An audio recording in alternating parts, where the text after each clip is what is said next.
गरीब की भूख।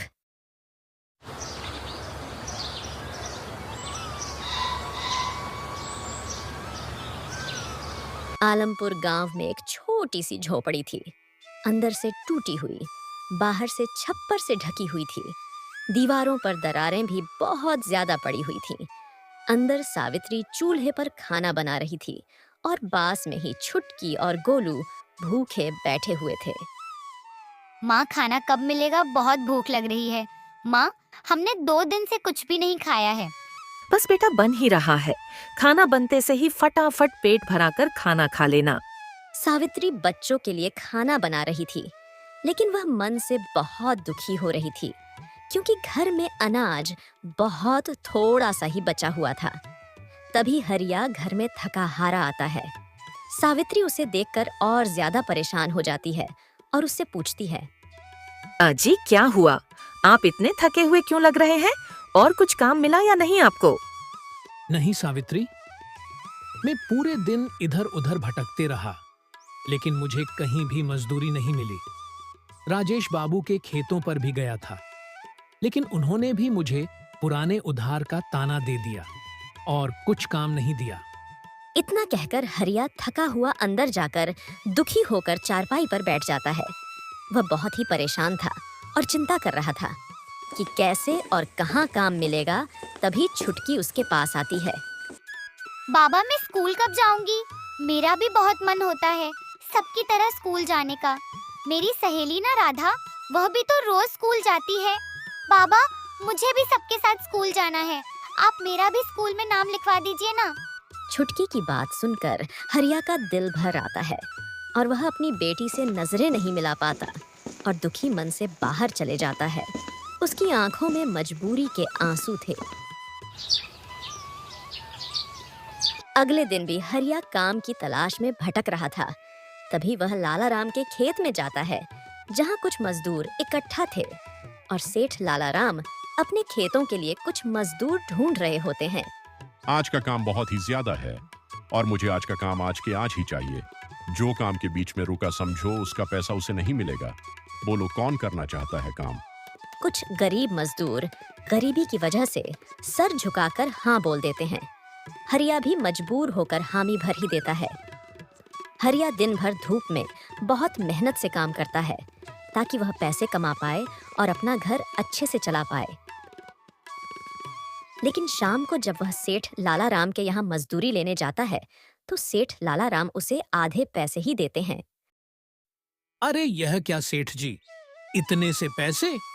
आप मुझे मेरी मेहनत के पूरे पैसे दे दीजिए। घर में खाने को अब अन्न का एक दाना तक नहीं है। मेरे बच्चे भूखे हैं सेठ जी।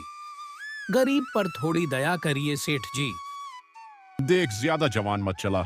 अगर ये पैसे भी नहीं चाहिए तो वापस देकर चले जा यहाँ से। हरिया दुखी होकर वापस अपने घर जाकर सो जाता है। फिर अगले दिन जब वह उठता है तो देखा है कि छुटकी बुखार से तड़प रही है। छुटकी चारपाई पर लेटी हुई थी। उसका शरीर बहुत तप रहा था और उसकी माँ बहुत घबराई हुई थी। अजी, जल्दी से किसी डॉक्टर को दिखाओ, इसका बुखार तो बढ़ते ही जा रहा है। हरिया के पास कुछ ही पैसे बचे थे, फिर भी वहाँ बेटी के लिए जल्दी डॉक्टर के क्लिनिक की तरफ उन्हें बुलाने दौड़ जाता है।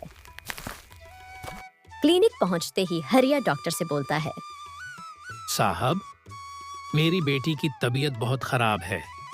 आप उसे देखने मेरे घर चलिए ना।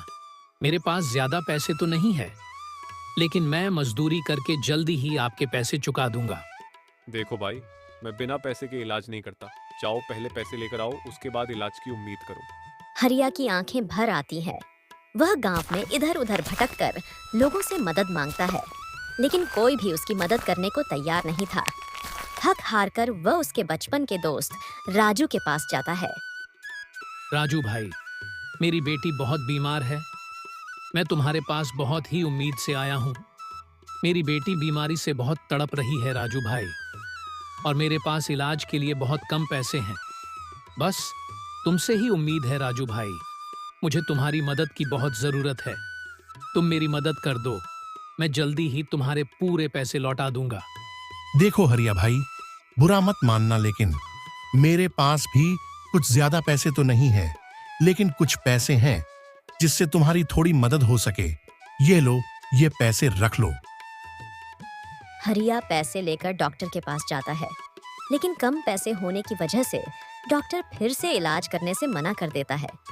हरिया की हिम्मत अब बिल्कुल टूट जाती है और उसको अब एक ही रास्ता नजर आता है, अपनी माँ की दी हुई चांदी की चूड़ी बेचना। वह वापस घर आता है और चूड़ियाँ निकालने अलमारी के पास जाता है। तब सावित्री उसे रोकती है और कहती है, अजी आप ये क्या कर रहे हो? माँ जी की दी हुई चूड़ियाँ बेचने जा रहे हो। वह तो माँ की आखिरी निशानी है और उन्हें उन चूड़ियों से बहुत प्यार था। कभी किसी को चूड़ियों से हाथ तक नहीं लगाने देती थी। सावित्री, हमें हमारी बेटी को बचाना ज्यादा जरूरी है।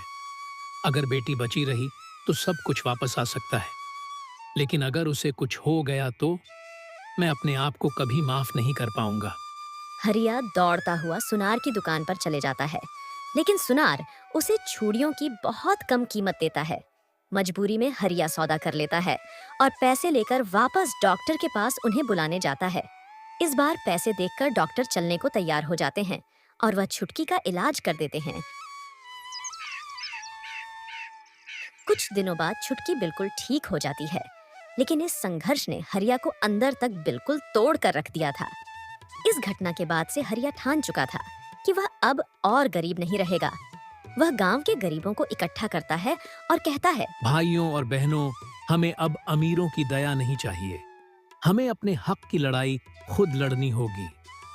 धीरे धीरे गांव के गरीब मजदूर और किसान जागरूक होते हैं और वह गांव के मुखिया के पास जाकर अपनी मांग रखते हैं कि उन्हें सरकारी योजनाओं का लाभ मिले और उन्हें उचित मजदूरी भी दी जाए। कई महीनों की लड़ाई के बाद गांव में सरकारी योजनाएं आती हैं और गरीबों को भी काम मिलने लगता है। अब हरिया भी अपनी छोटी सी चाय की दुकान खोल लेता है, जिसमें वह अपनी रोजी रोटी बहुत अच्छे से चलाने लगता है। हरिया अब किसी के आगे हाथ फैलाने वाला गरीब नहीं, बल्कि मेहनत करके जीने वाला इंसान था। तो दोस्तों, इस कहानी से अभी यह शिक्षा मिलती है कि गरीबी में कोई काम नहीं आता। इसलिए हमें दूसरों पर निर्भर रहने की जगह खुद की मेहनत पर विश्वास करना चाहिए